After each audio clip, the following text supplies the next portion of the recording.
Welcome to my channel. Thank you for coming. I always talk about conditioning. Let me get my notes here. I always talk about caring for a damaged hair, and that's because I think that it's you that's going to save your hair. So if this is important to you, then you come to the right place. I like to help you understand how scientific conditioning can help you take control of your damaged hair. Hair companies do what they do best. They make money at making great conditioners, and they do. However, we still have a problem with damaged hair. Great conditioners, but still damaged hair. Why is this so when we have such good products on the market? Maybe it's because it's you that needs to know your hair damage. A lot of times when I talk to people, they tell me all the time that they remember when their hair was damaged as a teenager or as a young adult or a kid. And they remember hair stories from childhood. And that's just how much um, information that the client retains. And just to give you an idea of what they've had a problem with all their life versus what they're having a problem with right now. So, it's very good that we have great hair products, but it's also even better if we understood how to turn our knowledge about our hair into something that helps takes our hair to the next level of wellness.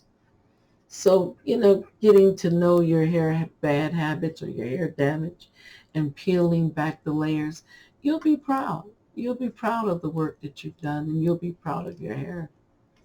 This is, I think, something that has to be um, thought about. It does take time to change your hair waves. I understand. If you're not used to shampooing that often, or if you're older and can't shampoo that often, then you tend to go, well, I don't know what to do. And so here again, I don't want to make it where you feel like you have to analyze your own hair, but there is a part of your knowledge that will help get your hair analyzed. So you play an important part in saving your hair from damage and controlling your hair damage, which I understand you might feel like that's not, true.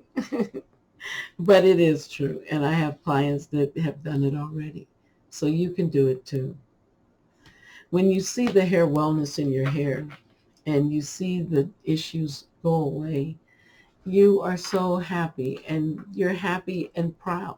Proud of your hair and proud of your accomplishment and proud of your hair knowledge that you've acquired. So people will notice. Yeah. Sometimes they tell me, I got so many compliments and I don't know why. But that's because people can see the wellness in your hair as well. But at least you'll be able to know how you got there. You'll be able to say, I remember the heat capping. I remember the brushing. And you'll be proud that you have that information so you can change. Um, we're back to changing my format. This is the last part of the summary of 24.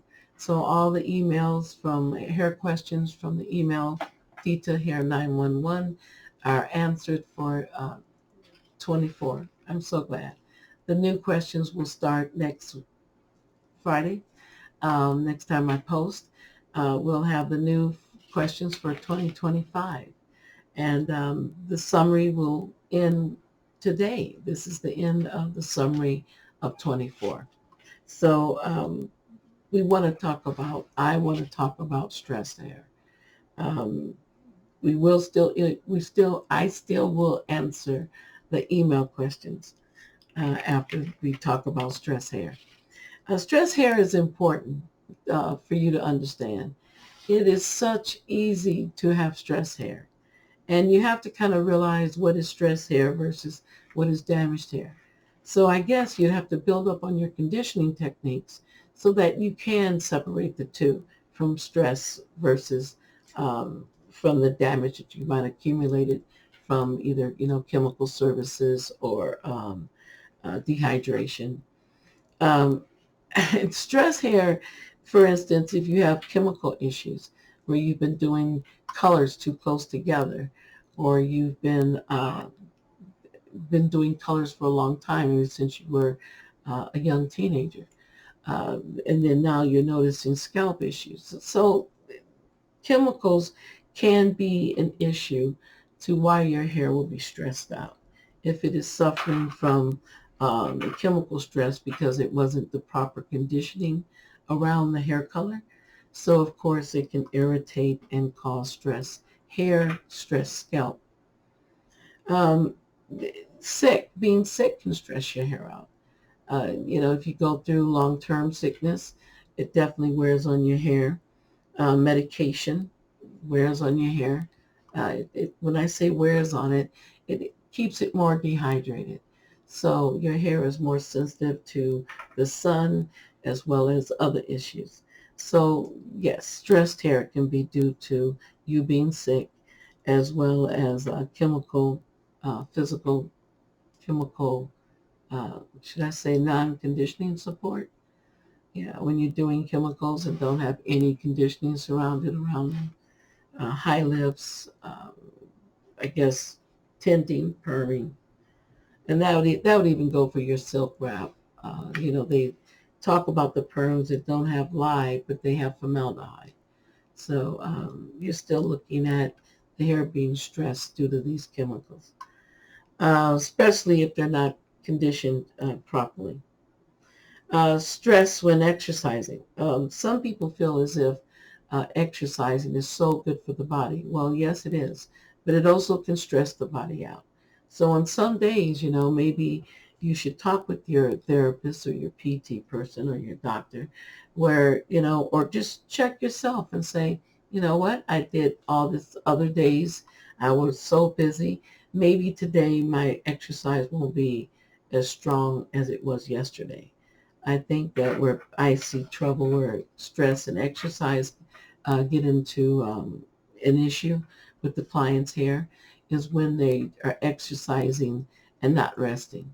So if you're exercising but not getting all your sleep, that will affect your hair. It will stress it out and cause it to break. So you want to try not to um, try to stretch before, do a good stretch out. On some days, just stretch. And on other days, prior to doing your stronger exercise or walk, stretch. So that really helps lower the stress level. Traveling, we think that, oh, we're traveling, everything is great, I'm happy to be traveling, but it also is tiring. So it can be stressful for your hair, and you would do extra conditioning prior to leaving out of town so that you can have the strength you need to have the stress or handle the stress from your hair. I know. It's crazy, huh? Okay. Um,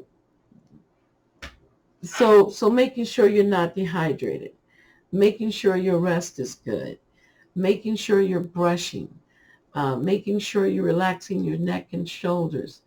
These are the things, did I say massaging?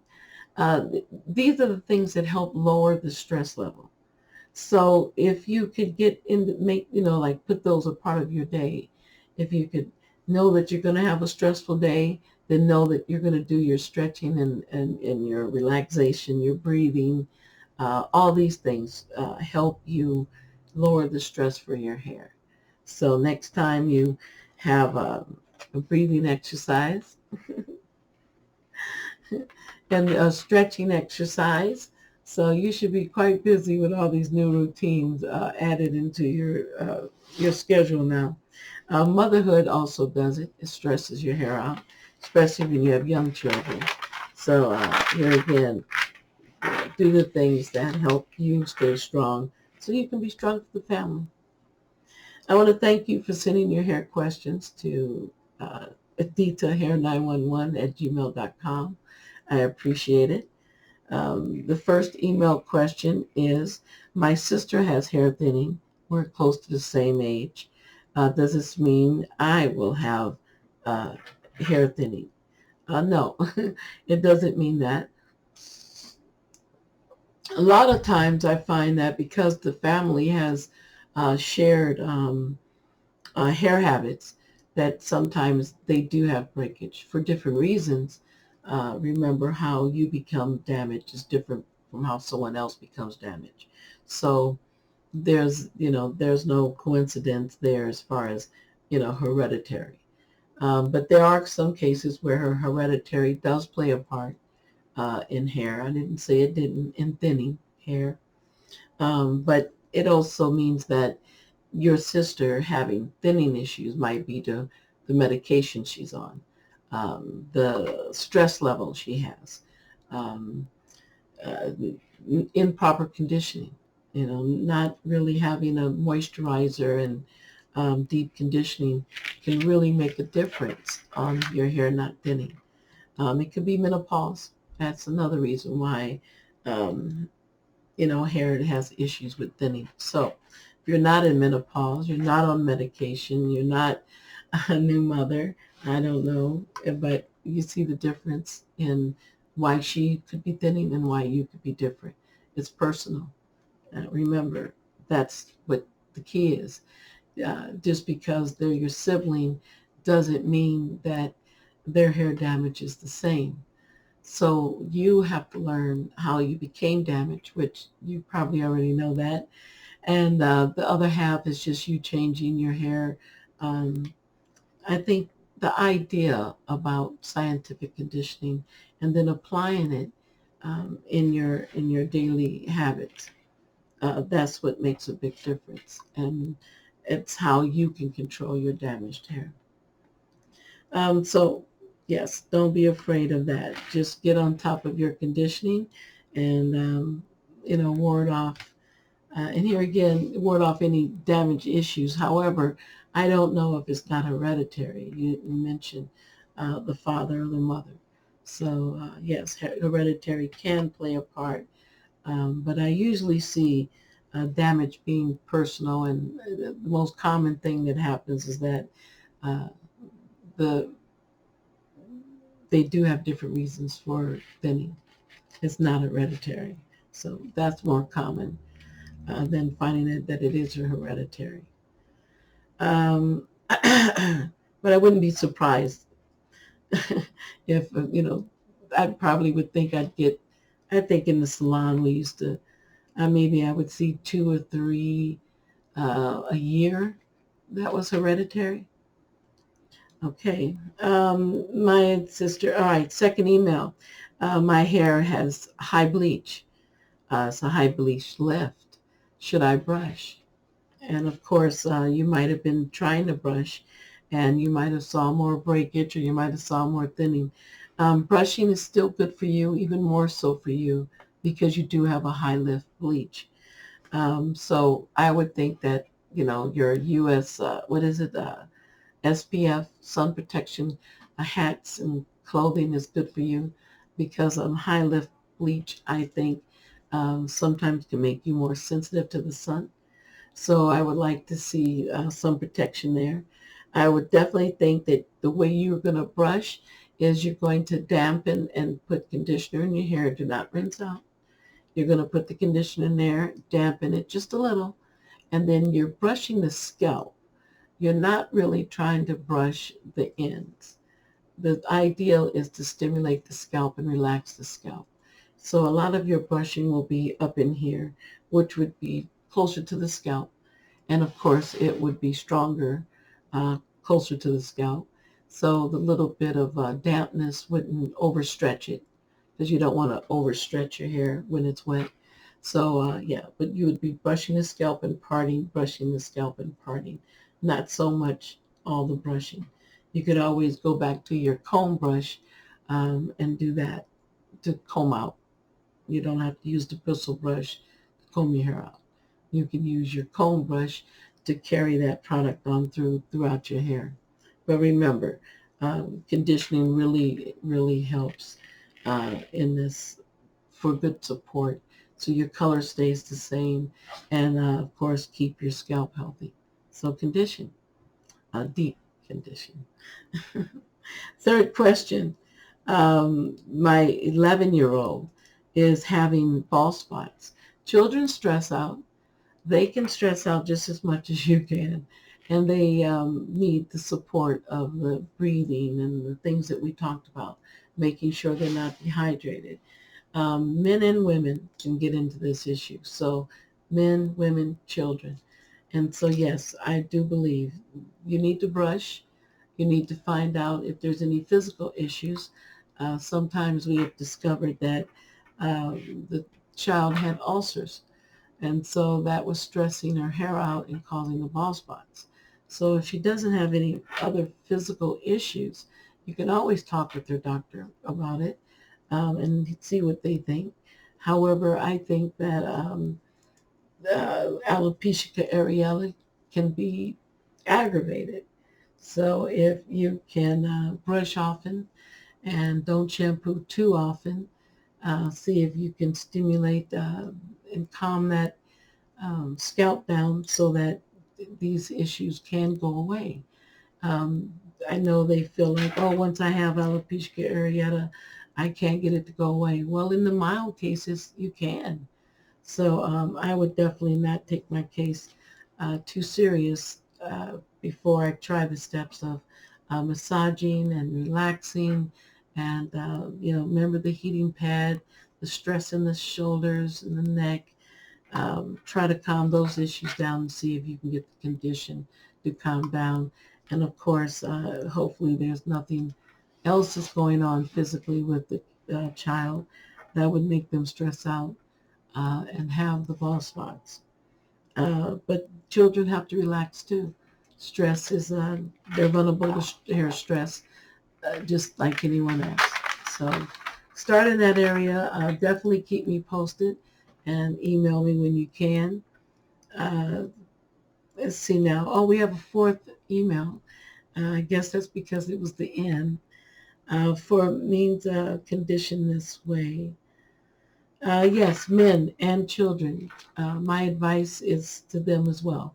If you're going to deep condition, my men clientele used to heat cap as well. I have pictures with them underneath the heat cap, and they have a schedule of brushing and heat capping and building their moisture level and looking into scientific conditioning, changing their bad hair habits. And stress is a big deal because a lot of times men don't realize how they stress themselves out in the gym or how they stress themselves out by not going to the doctor. So definitely this is a good program or good advice for men as well. So fourth email question was, does men have to follow the same advice? Men, children, and older people. I used to have a clientele that existed with older people as well. So all of you would condition, all of you would brush. All right. I want to thank you for coming. I want to thank you for staying. And I hope that I've helped you. If I have, would you push the like button? I try to read all the comments, so I would like it if you would leave a comment.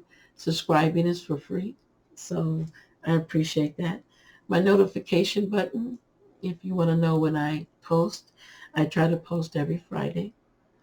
Now, I want to thank you again for giving Damaged Hair a voice, and thank you so much for keeping my channel open for this year. I'm really shocked that I'm here. Thank you so much. Now go have a great hair day.